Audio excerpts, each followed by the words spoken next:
Hello everybody and welcome back to my channel. In this video, we're going to discuss certain blue chip projects that I would like to gain some sort of exposure to over the course of 2023. So this isn't going to be a perfect list, right? There's going to be definitely blue chip projects that are going to succeed. There's going to be blue chip projects potentially on the list that don't succeed in the long term, but regardless, I think these have a decent shot at performing well over 2023, not running out of money, continuously building, potentially continuously innovating, making sure that they continuously provide value to their holders so they can become and stay relevant in our ecosystem. So I will go over each individual project. We'll take a look at some of the analytics behind them, like listings and floor price, as well as some of the things that they built and will continue to build, and we'll go from there. Remember guys, if you're interested in joining my private Discord, link in the description below. We have capped it at 250 members. So if you're looking to get into that group before it closes, check out the website in the description below. Well, the very first project that we have on the list today is a project that my Discord recently partnered with, Steady Stack Titans. So overall, Steady Stack Titans has done incredibly well over the year of 2022. As we've seen,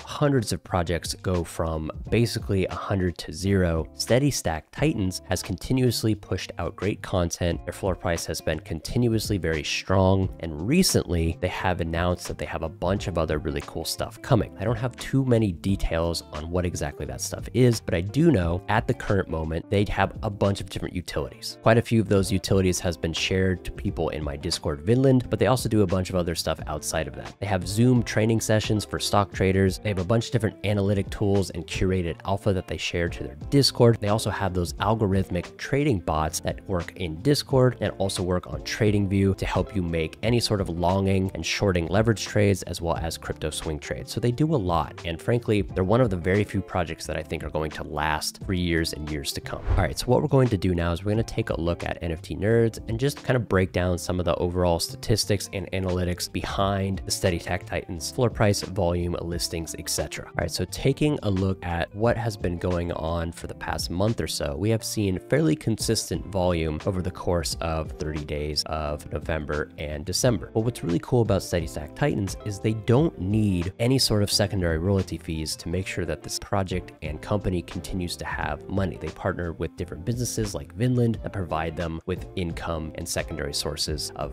money so they continuously build and do really cool things for their holders. Some cool statistics: there has been a handful of sales the past couple days. The floor price went up to almost 2.8 Ethereum and now has come back down a little bit to more like 2.5 or so. As you can see right here, only 81 listings total. So very, very few listings. New listings 58. I believe this is because the floor price has gone up quite a bit over the past few days. So some people are looking to take profits, which is totally fair. But something really cool and interesting here is there's only 14 listings up until 3 ETH, and there's only 35 listings until you're over 4 ETH. So obviously that changes because as the floor price goes up, listings will probably increase because people want to continuously take profits, but the floor is incredibly thin. They have a lot of cool stuff coming in 2023. They're going to be one of those projects that's going to be around for a long time. And so therefore, I think this is a great project to potentially look to invest into, not just for the speculative reason of, hey, I want to buy an NFT and sell it for more money later, because of what they offer in their Discord, which is also why I decided to partner with them so we could take some of the awesome stuff that they do and bring it into my Discord. Cool. So the next project is Sappy Seals, and this project has been around for a while. And at the moment, I believe their floor price is under 1 Ethereum. So it's still fairly accessible at today's ETH price if you're looking to invest in a solid team and a solid project. I think this project has quite a few things going for them. And I also think they're going to be one of those teams, one of those projects that lasts throughout the bear market and doesn't necessarily hurt for money. A couple of the things that I think are important to note.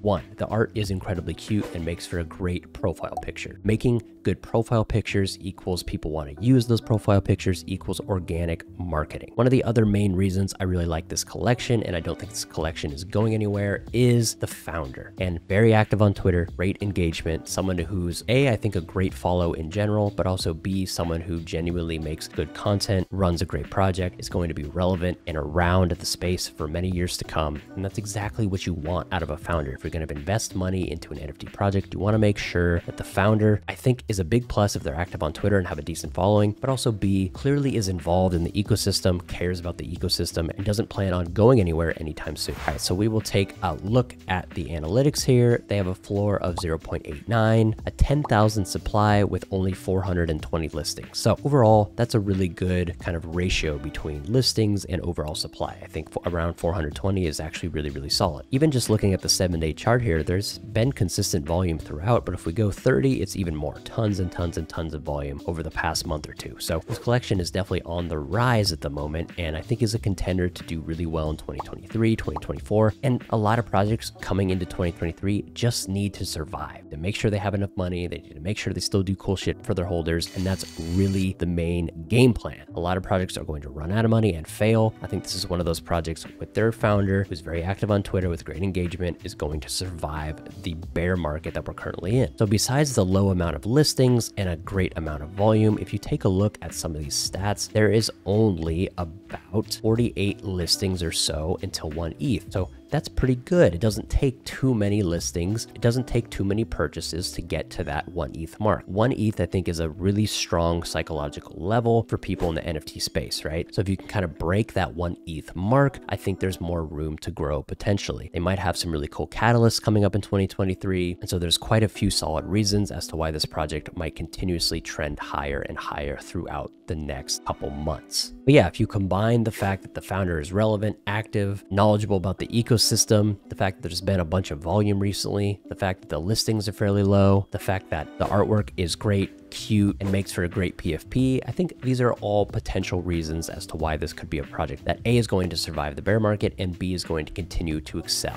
Moving on to the next project, Psychedelics Anonymous. And this is one of those projects that came out at the height of the bull market and did incredibly, incredibly well. And currently we have seen it slide down in floor price fairly consistently. But I would say in general, this project is not going to be one that's going to disappear, right? I think when looking for projects that you want to potentially invest into in the bear market, one of the main things you want to look for is a founder who's relevant, active in the space, and also someone who's very clearly not going to rug or dip or leave. I think this is one of those teams, one of those projects with a founder, Volterra, who isn't going to go anywhere. Therefore, at the current floor price of Psychedelics Anonymous, this is definitely be a project that I would look to gain some exposure to. I don't think that could be a bad play. You could wait until further into 2023 for all of these projects, just because we could very well see a little bit more of a capitulation in NFT floor prices, and then you might be able to find better entries. Regardless, I really want to look for things, low listings, decent volume, relevancy, activity, making sure that these people have reputations and these people have things on the line that make sure that they're not just going to say goodbye to the NFT space. I think all that stuff is incredibly important. So taking a look at NFT nerds here, it looks like there has been decent volume throughout the past week. And if we go to the 30-day, it looks like some pretty decent volume over the past month or two. So still a relevant collection, still something that's building in the ecosystem. So something that's making sure that they're doing right by their holders. It looks like the floor price is around 0.5 ETH for the most common on the floor. Looks like some listings on Blur were slightly below that. But if you take a look, the overall listings are incredibly low, and new listings makes up a large chunk of that, because I imagine over the past few days, floor price has risen just a little bit, which is what we've seen here. But to me, for a 10,000 supply collection, anything around 400 to 500 listings, and this is below that, is pretty bullish. And that means the floor is fairly thin. So if there was a catalyst that comes out for the project that increases a bunch of volume and gets a lot of people excited about it, the floor price will potentially rapidly increase, as long as current holders don't decide to really list and list and list and list. So Psychedelics Anonymous is another project on my list that I do think we should at least keep our eye on. I am not currently invested in the ecosystem. Currently, the only project from the list so far that I own is a Steady Stack, but these are definitely projects that I will be continuously keeping an eye on. All right, so the next project on the list, and I don't think this is going to be a surprise for anybody, but is Azuki. And this is a very expensive project. I do think overall it's pretty hard to get into this project because of how expensive it is. Not everybody has $10,000, $15,000 laying around. And for me, I would say Azuki has gone through a bunch of FUD, right? They had their meteoric rise up to like a 32 ETH floor during the bull market. And then a bunch of stuff came out about the founder and some of the potential shady things that he's done in the past. I do think to some degree the founder has rectified some of those issues with those certain communities. And frankly, Azuki has, for the most part, survived that FUD. It almost seems like, what other FUD could there be to really drag this collection down? They've survived that. They have a bunch of money. They've been able to break through that kind of Web3 veil that I talk about sometimes. They've been able to pierce through that veil a little bit, where they have great branding and they've been able to get into that kind of Web2 ecosystem a little bit, which I think is really important for any sort of staying power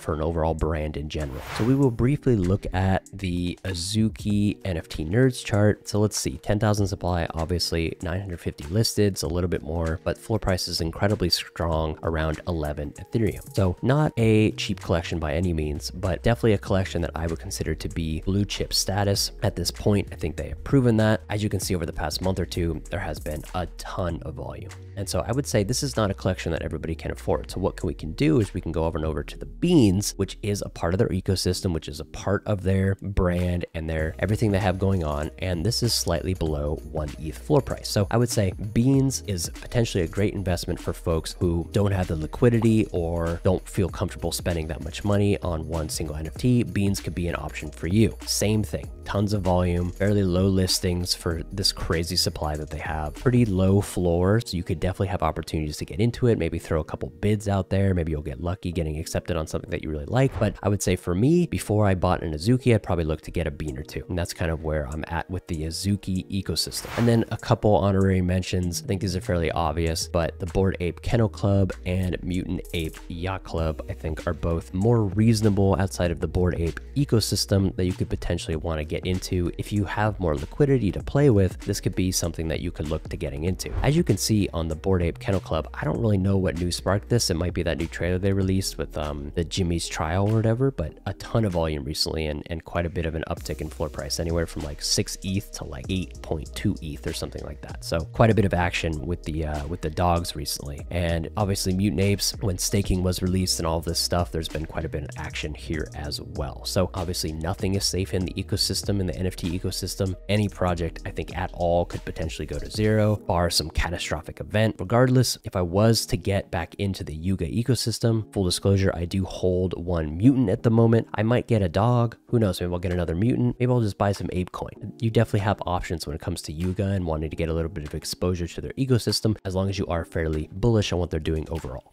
So that is my list of projects today, guys. Steady Stack, Sappy, Psychedelics Anonymous, Azuki, Beans, which is a part of Azuki, and then the Bored Ape ecosystem as well. So those are the main projects on my list that I've been looking at to get increased exposure to over 2023, or get exposure to really at all because I don't own any. So I hope you guys enjoyed this video. Remember, if you like this content, like the video, share it, subscribe, do whatever you got to do. Remember, check out my Discord in the description below. Capped members at 250, probably will fill up fairly quickly. So if you're looking to get in, make sure to do that now. I'll see you guys in the very next video. Peace.